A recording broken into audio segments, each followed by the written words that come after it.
So, image really is everything. How important is an image on the Pinterest platform?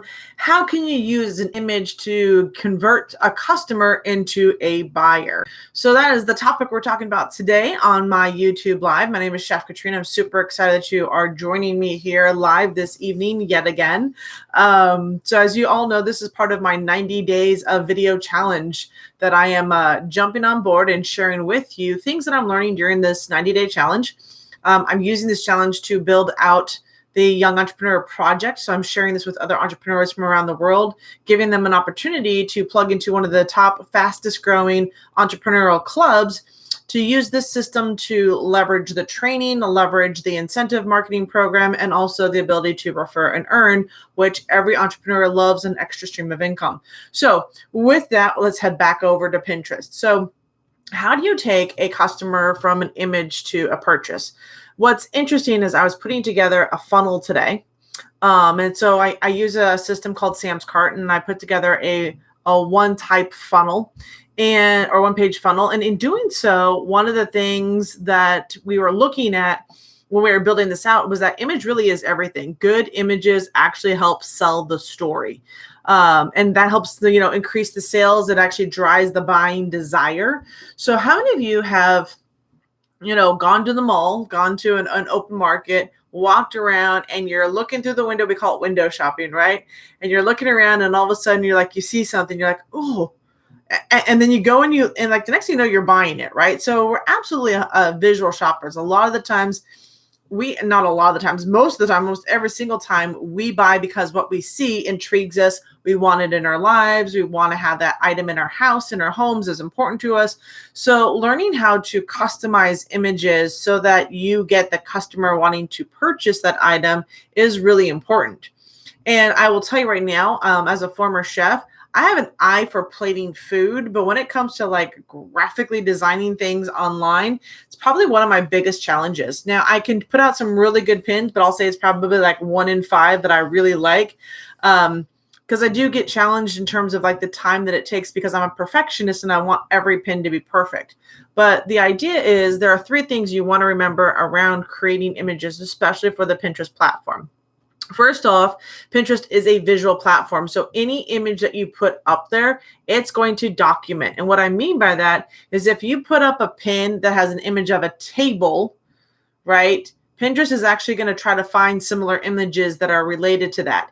If you put a text overlay that says something like, how to sand your way to a better furniture, it's going to kind of relate that to the same topic. But if you did a picture of a table, maybe with a computer on it, and you said top 5 ways to make money online, Pinterest is going to have a problem with that because it's trying to figure out how a table and making money online relate to each other. And it's going to fight itself inside the system because it's trying to pull the keywords from your image, but it's also looking at the visual itself. So when you're looking to put your pins up on Pinterest, you want to make sure that the image is congruent with the message, first and foremost. So image is important, and it needs to be congruent with the message. And ultimately, where is that pin going, right? When you click on it, where does it take the pinner?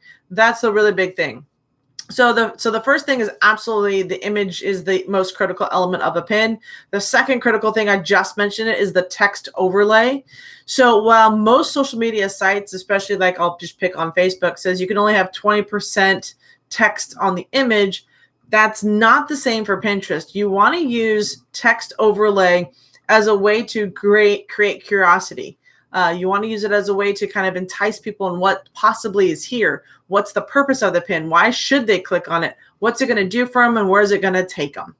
Right? So that text overlay allows for Pinterest to be able to search that. They actually read the words that are on the text overlay and use that as a filter for where do they put their pin when people are searching. Does it go into this search? Does it go into this search? So it's learning through the process of how we search as customers, and as marketers, our job is to make sure that that pin is congruent with how it's getting found, right? So again, wrapping it up real quick, we've got the first thing we have is visual, right? The image is everything. The second thing is going to be the text overlay. And the third thing that you really need to look at, especially for promoted pins, is that call to action. every pin needs to kind of have like a direction or a call to action to let the pinner know like what's going to be next, right? When they click on that pin, what can they expect next? Are they going to go watch a video? Are they going to join something? Are they going to sign up for something? Are they have the opportunity to shop a look?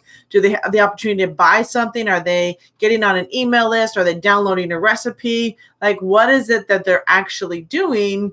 Because that's going to give some sort of signal, and especially for Pinterest, they want to make sure that we're congruent in our messaging, right? That we are following through, that not only do we have great images, not only do we have amazing text overlays, but our call to action actually is congruent with where we're taking people off the site. So really, really, it's important to focus in on that customer journey. And really what I love about Pinterest is that customer journey can look a lot of different ways. You can do just a straight up Pinterest pin, what I call a stagnant image, just a single image by itself.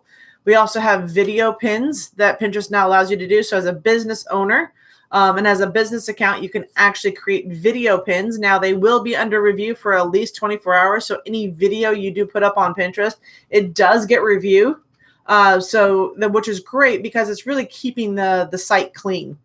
And I think that that's one of the things we love about Pinterest is that it's a place that inspires us. It's a place that motivates us. It's a place that we feel like we can go there and just kind of search and find things and learn things. And that's really what we're there for, right? So every video pin that you create is going to go through the review process. It can get denied or approved. And usually if it's approved, you'll get notification. I haven't put up a video yet that got denied, so I don't know what that process looks like. So you have your stagnant pins, your video pins. We have carousel pins, which are fantastic for scrolling through. I work with real estate agents also on how to use carousel pins to tell the story of a house that they're selling out there, which is a great thing to do. So we have the carousel pins. We have story pins that are coming, rolling out slowly but surely here in the United States. The UK's had them for a while, but it's definitely been a process to roll out here in the US. So it's been really exciting to see that happen. We also have the catalogs. So you have the way to like sell multiple things. You can put up all your items onto Pinterest, making them buyable. They're still working a lot of the bugs out in this type of visualization. But really what I'm discovering is that Pinterest truly is leading the way visually. Visual innovation on Pinterest. They're doing what I haven't seen any other platform do, which is they want to create the largest category of visual things that we're looking to have in our lives, right? Things we want to buy, we want to purchase. So I really give hats off for the technology that they're creating that really is setting them apart from all of the other different platforms, giving them a very unique place to play inside the marketplace. I truly believe that over the years, we're going to see Pinterest become more and more of a dominant feature, especially around the searches and how people are buying and how they're using e-commerce. So when you look at what is it you need to have to grow on Pinterest, it's going to be those three things around your pin. It's going to be both the visual image that you're using, the text overlay, because it's reading those keywords, it's reading how to put this pin in front of everybody, and that call to action, especially for promoted pins, letting pinners know where to go for their products and services.